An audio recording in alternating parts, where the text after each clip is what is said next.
Greetings from the past, my fellow time travelers, and welcome back to another episode of The Ladder. My name is Ty, and I took a short break, cuddled with my cats, and now we're in Luke fucking Wright's chapter. That's... can only be good, right? I don't care. A prostitute's son, he spent his childhood roaming the streets begging or pickpocketing in order to avoid home. What? Home meant a too drunk mother and her equally drunk clients, some of who would take to beat the child out of anger if he so much as looked at them wrong. That meant he was always in trouble, in one form or another. Nothing was done to correct it until, in a sober moment, his mother found out about the abuse and promised to take better care of her son. Luke was happy for a while, but his mother's bad habits led to an early grief and left him orphaned until his biological father, a businessman with no legitimate hire, sought him out. He was trained to inherit Wright Enterprise, but along the way got mixed up with illegal activities. That put the company in a bad spot after his assistant ran off with a large sum of dirty money. Bankruptcy would have been inevitable if he hadn't married Hannah, so he doesn't love her. Oh, what a surprise, what a surprise. To say that I'm scared of what's happening is a gross understatement. Trouble of any sort is the last thing I want to get home to after a long day at work and a trip to the bar. And when I see Hannah near prostrate I can only feel dread. She twitches and seizes, body wound and call tight before trashing, shuddering and shaking. Like a woman possessed. Her mouth was open and her eyes rolled to the back of her head. It has the hallmark signs of a seizure. The symptoms are similar enough. And at that knowledge, the fact that I know this only makes me feel worse. Any anger I had caused by our disagreement on parting ways, no matter how temporary she claimed it to be, disappeared. The alcohol-induced daze that I felt was brushed aside as I ran to help her. None of that mattered in that moment. Oh. But to hold her close is all I can do while she thrashes about. I know this is wrong, that I'm not supposed to hold her down. Yet, I do it out of instinct, reflex even. I'm terrified of hurting her, but I see no other way to keep Hannah from hurting herself. It takes a lot to keep myself from running off to get help when she needs me here. And it takes everything I have to keep myself intact. When she says my name, I realize that the seizures have stopped, but that doesn't make the threat go away. Please! What happened here? Who did this to you? I don't know. I am so sorry. The sight of her tear-streaked face is enough to twist the knife in. It does not help that I'm as lost as she is right now. And all I can say is... Shh, it's alright. You're safe now, Hannah. You're safe now. Oh man. It takes a bit to go through the house with my inebriated self. That's even made worse by the fact that I had to carry a nearly unconscious person as well. I was about to give up too, up until Shrekken shows up to lighten the load. He quickly takes her from me without a question and brings her up to the bedroom. And me? Well, I couldn't bring myself to follow. Not right now. Not while I'm drunk and rattled by what had transpired. It's a miracle I was able to help at all. So, here I am, sulking in a parlor chair with a glass of wine in hand. I can't even remember what particular vintage it is, and I practically did not care right now. Because when you're already drunk and still have problems, even more alcohol should help. Oh god, shut the fuck up. Of course, the butler chooses now to appear and be unhelpful. You know what actually solves all problems? Death. But it is not recommended. Well, Alcohol isn't a true solution either. It's worked well enough for me. I'd like to believe that I get my best ideas while I'm thoroughly hammered. Not everyone might agree, but they can't really do anything about it, can they? With a fuck ton of money comes great power. Sometimes responsibility. And with that responsibility comes a lot of reason to get drunk. Of course, I can just tell responsibility to shut off if I was feeling reckless. And Christ, I must be really drunk if I'm thinking in circles. I should talk like a drunk here too. I just need something to focus on and I should be How fine. is she? Is she alright? If panic wrapped in my voice at the question, I don't let it show. It could be a show weakness to be so frazzled, to show so much concern over a woman who is going to put me aside. People like him who work for me, I trust with business, not with myself. Never with that. Only Hannah has come so close. Only she has truly seen the man beneath the facade. Only her actions can wound me so. Sleeping. Aside from a few bumps and bruises, she seems to be fine.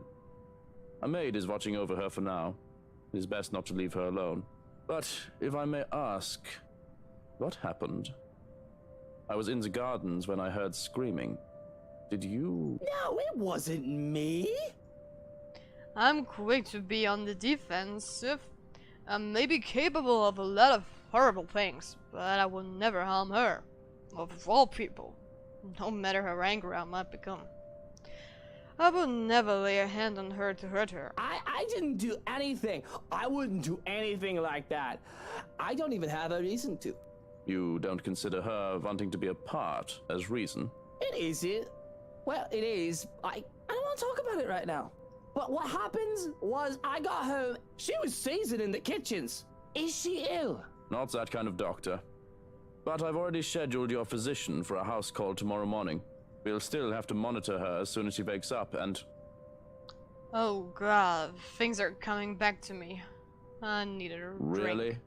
You're still drinking? Why, yes, it seems to be the bloody best time to be drinking.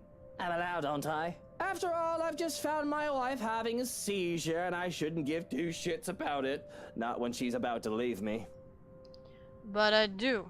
Goodness, I do. Jeez, what's up with my mouse?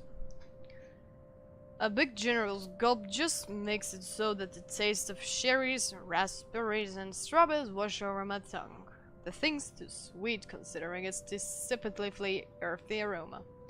A well-known vineyard, seasoned red, isn't really something to scoff at. I've had many good memories with this particular drink. This particular bottle in fact was a gift. It serves the purpose. I think I'm drunk too. Maybe. Possible. Pretty sure.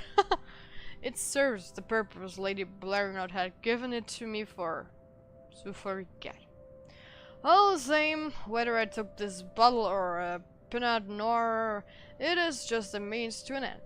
I will probably have to finish the whole bottle to get drunker than I already am. But no, she doesn't need to be taken care of.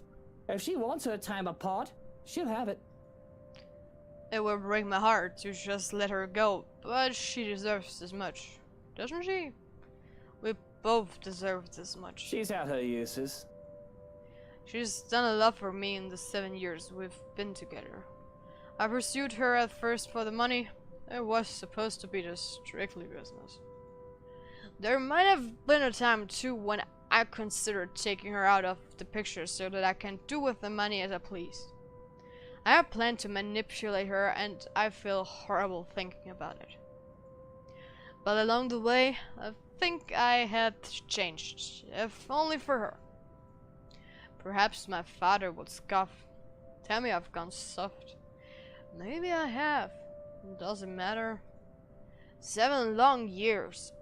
It had its ups and downs, and it certainly hasn't been a perfect marriage. We had our fights. Who hasn't?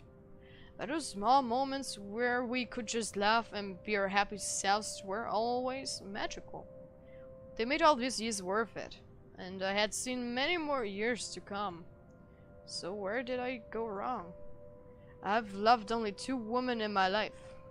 Mother dear, bless her soul, and Hannah, who has been my sunshine for so long. Losing her, I feared I might become more like my father. Had Damien Wright stayed with Mother or any of the other numerous women he's had a child with, would he have been less of an embittered shell of a man? Would having a darling love in his life made him a better person? Perhaps it is biased of me to doubt so. I don't think I can ever see the old man in a favorable light. I'm just surprised that you're not afraid. She might be leaving with delicate information. Oh, she might know something. But if she hasn't done anything with the knowledge for this long, I don't think she would do anything now. If she had even an inkling of what I've done, what I'm capable of, she'll know it's not a good idea. Hana's a smart woman. Smart, kind, hardworking, generous, and loyal. I can't go on and wax poetic about her if I had any time with stuff. Why don't you sit down and have a drink with me? Don't worry, it's not poisoned or anything. Lonely? Oh, I suppose there's no harm. With a shake of my head, I procure another glass and pour some of the red wine. Watching the red liquid is fascinating, all on its own with my muddled brain, that I barely noticed slushing some of it and staining my suit. It will be another bugger to clean, so I'm glad that isn't my problem. Handing it over, I can't help but look up at the ceiling and let out a sigh. My eyes damp, glaze over though, I won't let it go further than that. Raising my own glass for a toast, I clear my throat. We drink to... Do we really need a reason to? The world is messed up. War, terrorism, famine, poverty, loved ones and love lost. The world is a cesspool. Might as well be drunk if we're going to drown in it. A bit less eloquent than your usual speeches, but zum Wohl. Prost. A sip. A gulp. Refill. Rinse and repeat until the bottle of Wilm has barely a fifth left. I must have drunk most of it because I barely see Shrukan take a sip after his first glass. It certainly feels that way. I don't even think I can stand up, let alone walk. I'm all legless. My mind just feels so funny and everything else is equally hilarious. Bloody hell, I think I can make out faces of a bald man on the wallpapers. With the butler also standing up, he looks like a skyscraper from where I'm seated. Jesus Christ, I have Sasquatch as a butler. I have a great alcohol tolerance, so this, seeing how I'm all a jiggling wreck right now is, I assume, really bad. If there isn't any sober pot left of me, it would probably shrivel up and die just thinking of the hangover that will come in the morning. But I can't help but get distracted at the sight of moonlight peeking through the curtains. Shiny and shimmery. Absolutely splendid. Even if the night brought calm, it is the moon that always enamored me so. It is a second sun, but just as beautiful as my sunshine. I want to go out and look at the moon. Mommy, I can't feel my legs. Mutter, I am not. Wow. Don't tell me I have to carry you upstairs to bed. I didn't even do nothing.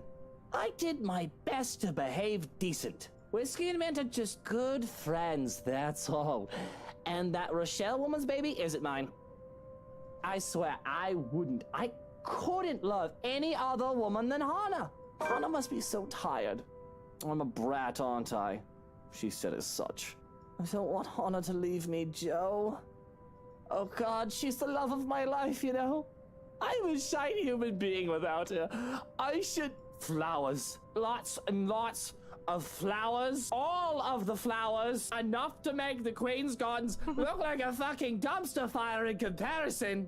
Oh, it can be romantic, All well and I'm good, surprised. but you are not achieving any of that while you are lying on the carpet. Now, if you can lift your skinny ass and work with me. 1, 2, 3. But I don't want to go to bed. The moon is so pretty tonight. I should just let you sleep on the ground, Bratwurst.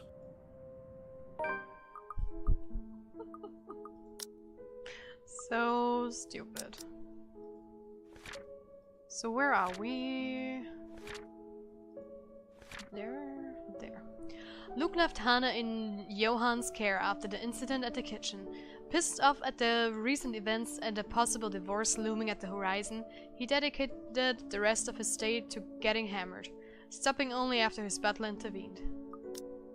Tomorrow and tomorrow and tomorrow.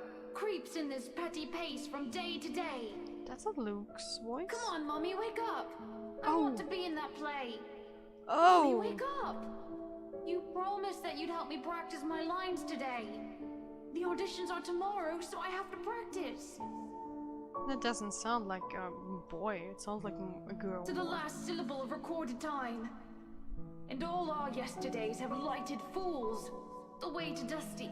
Mummy, are you all... I choke back a scream and wake up in a cold sweat. With my heart pounding in my ears, it takes a while to remember where I am. In the dark and cold of the room, one can fault me for feeling ill at ease. It isn't as bright as the penthouse, and the renovations did little to change how old it feels. We've been here for less than a week. It will take a bit more time to adjust. It's hard to feel cozy though, when I'm bloody freezing. Nudging the lump of fabric next to me, I sigh. It's cold. Don't hug the sheets, Hannah. She always did. She always did this, though it hardly bothers me. Growing up, I was lucky to have something to use as a mattress. I'm not the one who grew up accustomed to Egyptian cotton with a thread count of 800. Besides, the warmth that Hannah executed on her own is usually enough to keep me sleeping through the night. The temperature tonight must be something else with how chilly it is right now. I must be considerate. After all, the poor dear is ill, though I loathe to think about what had just transpired. Don't make me pull those sheets off you. That blanket is large enough to cover an elephant. You need to share. It takes a while. What was that, honey? Apologies. I'm just in the loo, so if you can give me a moment. There's no sign that they will be moving where they lie. With care, I go for a knife hidden under the side of my bed. It would be foolish of me to instigate anything while I'm unarmed, after all. To pull back the covers would be a more difficult affair, because reaching out to uncover who was underneath, I have to prepare for anything and assume the worst. If I so much as see the nozzle of a gun, there's going to be a murder tonight. I know they say not to bring a knife to a gunfight, but I think I can sink a blade in his liver faster than he can point and aim. I see the rise and fall of the sheets, though it could easily be mistaken as the fault of the breeze. I hear the breathing. A great sense of foreboding comes over me, making me hesitate with my plan. I should just get Hannah and myself out of here, not look back, and let security handle it. That's what they're there for. Or maybe I should just man up. There's no way I'm risking the chance that inaction will put Hannah in danger. But what's the worst that could happen, right? I've no reason to be afraid. There's no boogeyman under the bed, no monster in my closet. If anything, these things should be afraid of me. Right? I grab a fistful of sheets and throw them aside.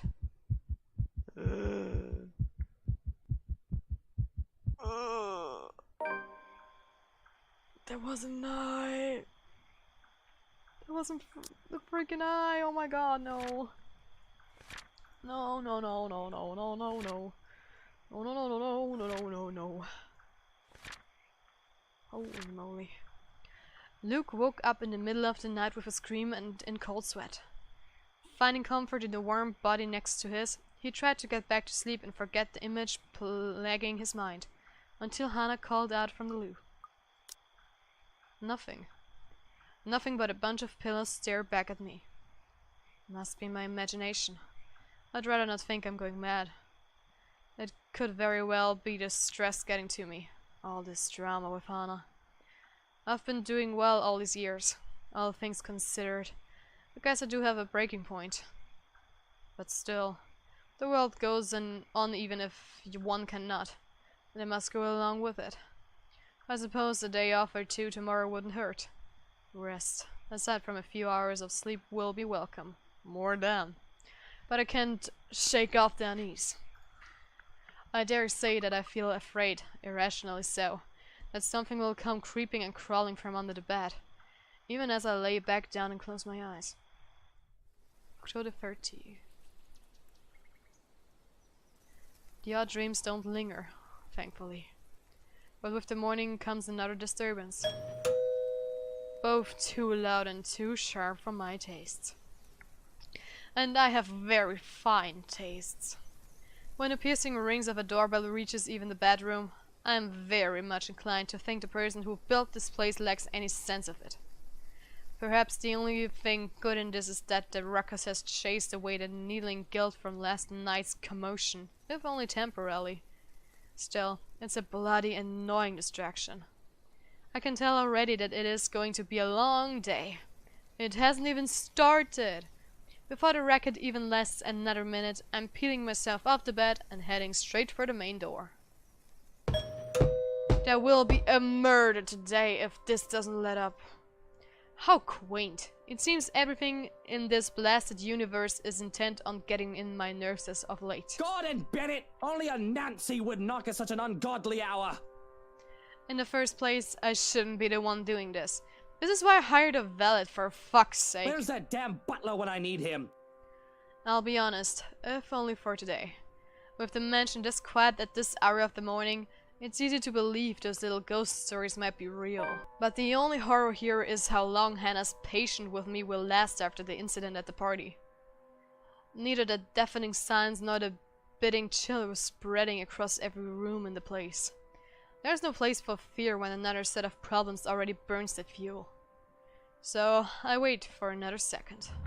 When no butler still answers my call, I simply yank the door open myself, perhaps with more force than needed. Section, right? Yeah. And maybe it should be appropriately there, considering the person on the other side and the hour he dared appear on my doorstep. Even someone with half a brain knows not to disturb anyone this early. Brief confusion quickly gives way to anger, and before the bloody photographer can even get a word in, I'm hurling venom at him. It's less than he deserves, really. Hannah will disapprove, scold me for treating the photographer with such disrespect, if she hears me right now. She seems fond of him after all, despite meeting him only once or twice. He's merely doing his job, she'd say. But she's not here, isn't she? What she doesn't know. You? How the hell did you get in here? What in seven hells do you want? It's bloody 6 in the morning! Listen, sir, I know this is not a good time. Oh, it's not a good time! Did you even check the clock before coming here? I bet you didn't! This is still my home. My rules are also applied to this place so much as Hannah's do. As simple as that. Unlike you, the ones living in this house need to sleep. It just so happens it's also a person I will never take a liking to. No need for remorse. Come back when people are actually awake, or I'll call security on you. He continues, shouting even as I slam the door in his face. Some nonsense about the news lately, though I don't understand most of it. However, with the closed doors muffling the better part of it, and with no ears to listen, his tirade doesn't last too long. Eventually he leaves and silence once again fills the room as it should. In hindsight, maybe I should also call for psychiatric services. He certainly sounds mental just screaming like that.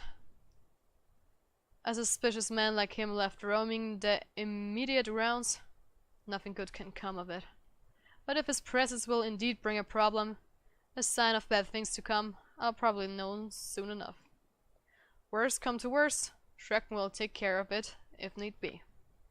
It's what I've paid him for. In the meantime, the bigger problem at hand, a hangover. Maybe I'll have some absinthe to temper it, dog hairs, or some wine to help get me back to sleep. It's still early. 1 glass won't hurt. Or 2.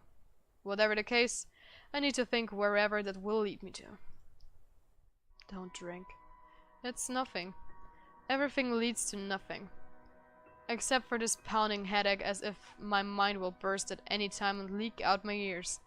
My vision swims in and out of view. My stomach threatens rebellion, with plans of making me throw up what little food I've taken in with how my mouth feels, like it's filled with cotton. One would think that the fact that I'm hungover would make me the grumpiest person in the room.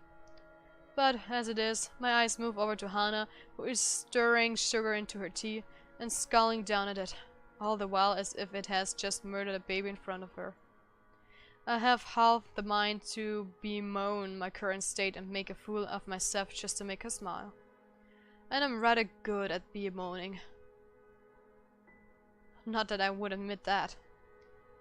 Why, I'm already adopting the posture of a whiny teenager as I speak, slouched forward with my cheek on the table. Oh, I'm dying. Oh, God, I'm dying. Hana? Johans, call an ambulance, please. Alright. You're crazy. But guys, that's it for this episode. Thank you so much for watching. Leave a like, subscribe to my channel. If you're already subscribed, click on the notification bell down below so you get notified when I upload my videos. Share us on all your social media, and guys, I will see you in the future or back in the ladder. High five.